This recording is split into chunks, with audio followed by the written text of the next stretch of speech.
Continuamos con más de La Noche con José Luis Solórzano, en vivo por Órbita TV.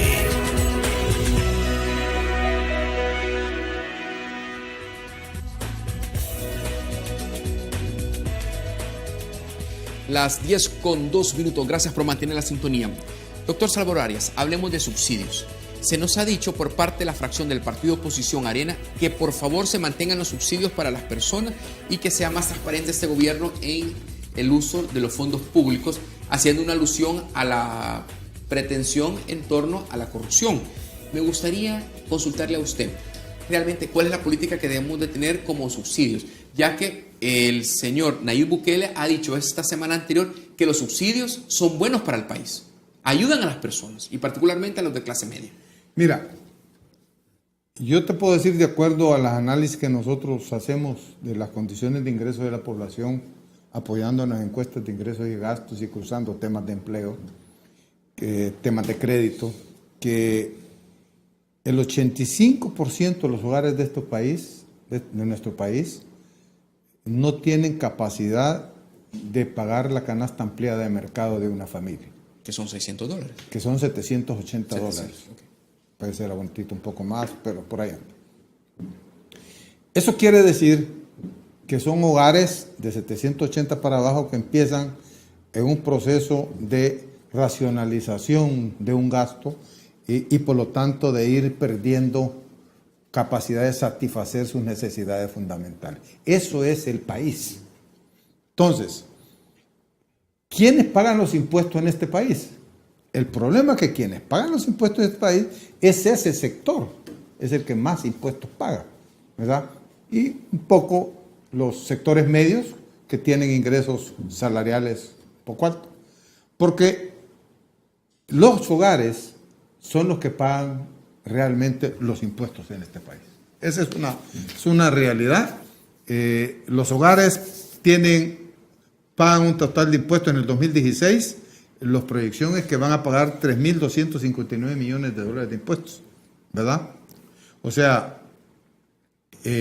lo cual quiere decir que ellos están aportando al fisco por la tasa de fiscalidad, que es 25.3% según nuestra estimación, contra los sectores, las empresas, que tienen una fiscalidad apenas del 5.2%, tú tienes que son los hogares los que pagan los impuestos. Las empresas es marginal lo que pagan de impuestos, ¿verdad?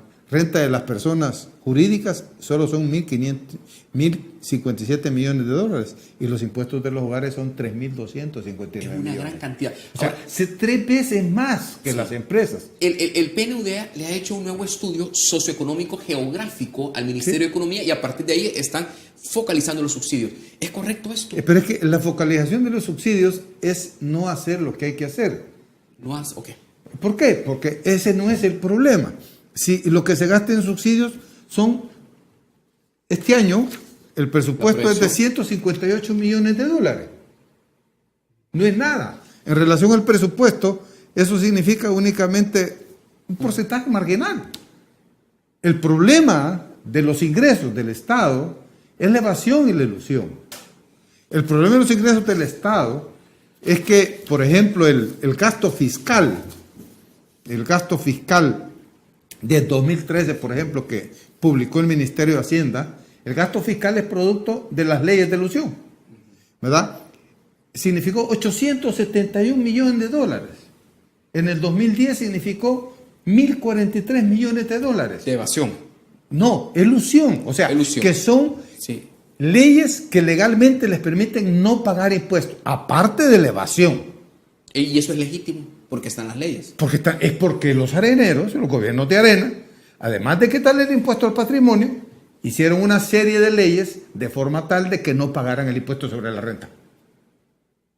Y además a eso le agregas que son las grandes empresas, y está demostrado, el primero que hizo el estudio aquí fue el embajador de los Estados Unidos, ¿verdad? Que la evasión del IVA, que es impuesto que paga el pueblo, o sea, un campesino que tiene $118 al mes, paga el 3% de impuesto. Y las empresas en promedio no pagan el 5 o un poco menos del 5%. Es un absurdo. Mientras no corrijas ese absurdo, no puedes sacar este país adelante. Y solo no pagan, sino que el Estado los subsidia, porque este gasto tributario es un subsidio a las empresas. O sea, que el subsidio de las empresas de 871 millones es, no sé, ¿qué? 5 o 6 veces mayor de, ¿cuánto fue? En el 2014, el gasto fiscal fue 871 millones de dólares y el subsidio en 2014 fueron 315 millones. O sea, que el subsidio a las empresas fue 3 veces lo que fue el subsidio a los hogares. Y los hogares pagan el 75% de los impuestos de este país y las empresas pagan apenas el 25%. Entonces, es una política absurda desde el punto de vista, como te dije, no solo humano, de justicia social, sino que desde el punto de vista de política económica. No puede una economía crecer, porque lo lógico es que supuestamente este gasto fiscal, porque las empresas deberían de que, si les quitas estos impuestos, ellos invertir en el país. Pero estos no invierten aquí, se lo llevan. Mira el caso de la señora Vilma Escobar, la diputada, ex vicepresidenta. El programa que manejó, ahí se acaban de llevar a la cárcel al que administró el programa de 30 y pico millones de dólares para apoyo a las empresas, donde el ex candidato alcalde de San Salvador, ¿cómo se llama? Zamora, recibió 12 millones de dólares y les dieron el dinero y no generaron el empleo. Eso fue más burdo todavía. Pero esto también es burdo, porque ellos dejan de pagar el impuesto bajo la lógica de la teoría neoliberal del rebalse, que como ellos invierten, si no pagan impuestos, lo que tengan de mayor ganancia lo van a invertir en el país, van a generar empleo y riqueza. Y no es así, sino que se lo llevan. Se lo han llevado, han saqueado este país. Ahora, si retomamos lo del IVA, don Salvador, esta mañana pues desayunamos con un artículo del señor Luis Membreño, donde proponía, siguiendo la recomendación del Fondo Monetario Internacional, que de paso se encuentra una delegación en nuestro país y ya comenzaron a reunirse con el gobierno, se reunieron con el partido de oposición en la Asamblea Legislativa, están recomendando 15 medidas económicas para hacer ajustes y poder tener más ingresos para poder solventar todas estas necesidades de liquidez que se tienen. ¿Qué tan real puede ser esta opción? Mira, el Fondo Monetario tiene un cementerio de cadáveres de países donde ha implementado estas recetas y lo que los lleva es a crisis totalmente superiores a las que hay, las que encuentran. Normalmente te dice, mire, van a haber 2-3 años de crisis, pero después van a crecer. ¿Por qué? Porque claro, lo que tú le subes 2% al IVA, ¿verdad? Están recomendando sacar gente, que Arena también lo quiere, que el gobierno quite gente del gobierno, que es Calderón solo echó a 40,000 personas del Estado, ahora quieren hacerlo ahora y ahora más fuerte todavía, me imagino. Entonces lo que quieren es que el pueblo pague el costo de la crisis originada por la corrupción y por el abuso de la burguesía oligárquica, que es la dueña de ese partido que se llama Arena y que ahora gana, parece que está de nuevo volviendo, porque no va a dejar de ser el zapato viejo de Arena, ¿no? Que me disculpen los señores de Gana, pero es la derecha, no digamos la democracia cristiana o los del PCN. Entonces, es un país que el problema que tenemos, que la izquierda llega a la presidencia, pero con una correlación en el poder legislativo, donde la derecha tiene dominio. Hubieron ciertos, contradicciones secundarias entre ellos, con eso cuando Gana se retiró por el pleito que tuvieron con Saca, pero eso se acabó y la cosa sigue ahora consolidándose como siempre va a ser. Al final la derecha va a estar siempre con la derecha, el carácter de clase de esa gente jamás lo va a cambiar, es su naturaleza, ¿verdad? Es su vida. O sea, el capitalista vive de explotar el trabajo, de abusar de la gente. Ese es el sistema capitalista. Entonces, el FMLN, que tiene como razón histórica atender los problemas de la población, resolver los problemas de este pueblo, se vuelve totalmente un contrario, que no es secundario, sino que es principal ante los intereses del gran capital. Y entonces, el plan que ahora tienes tú, si tú ves una orquestación, que no es fácil, no adivinarla, tiene la sala de lo constitucional, desarticulando la gobernabilidad, no solo desde el punto de vista económico, sino que también desde el punto de vista político. Tienes la Asamblea Legislativa, donde la derecha predomina. Tienes los bancos, tú ves en los bancos financian fundamentalmente el consumo, tienen abandonados los sectores reales de esta economía, y tienes el Fondo Monetario, que viene a decirles lo mismo. Bueno, ahora sí, ahora señores, miren, súbale el IVA a la gente, saque a la gente, ¿y qué? Y así entonces todo eso se vuelve un paquete político en favor de la desesperación de la derecha de recuperar el control total del Estado para seguir haciendo lo que históricamente han hecho.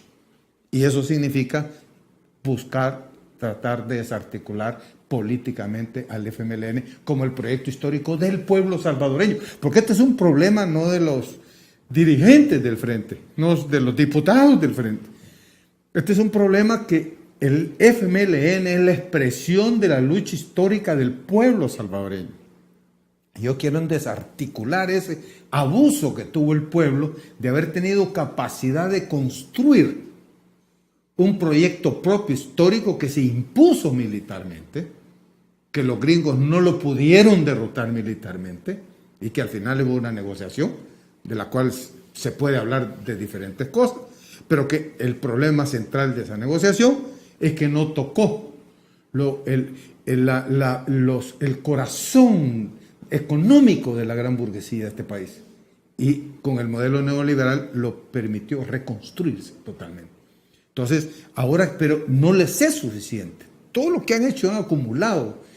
En el libro, el manual de la corrupción de Arena, yo establezco ahí, en base a un estudio que ahí está publicado, que más o menos fueron 37,000 millones de dólares los que se fueron en lo que es la corrupción pública y la corrupción privada fiscal. En los 20 años. En los 20 años. 37,000 millones de dólares.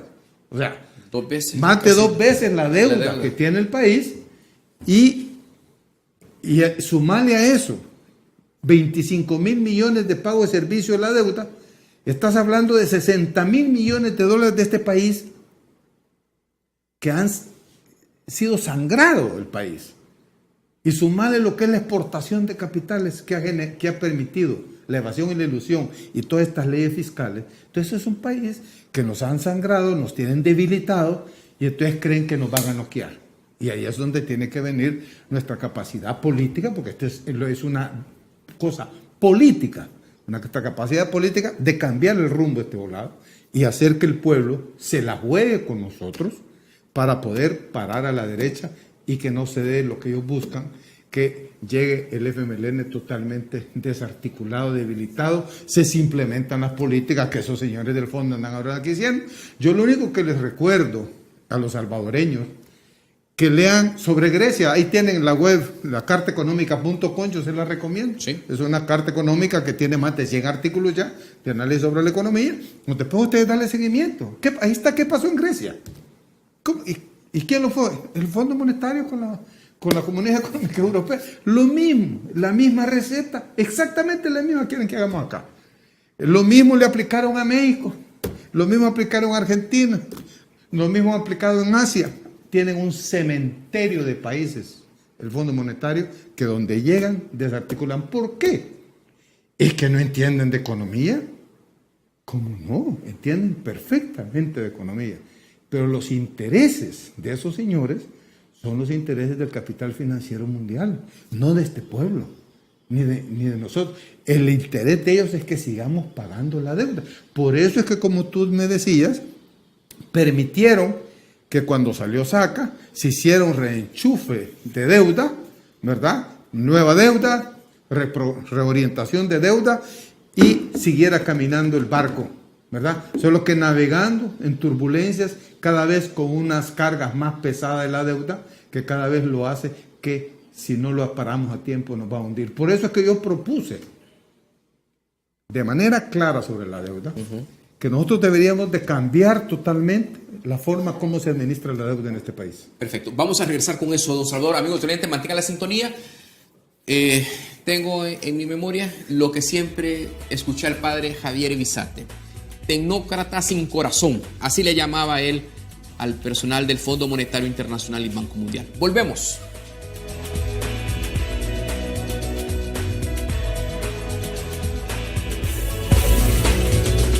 Ya regresa La Noche con José Luis Solórzano. En vivo por Órbita TV.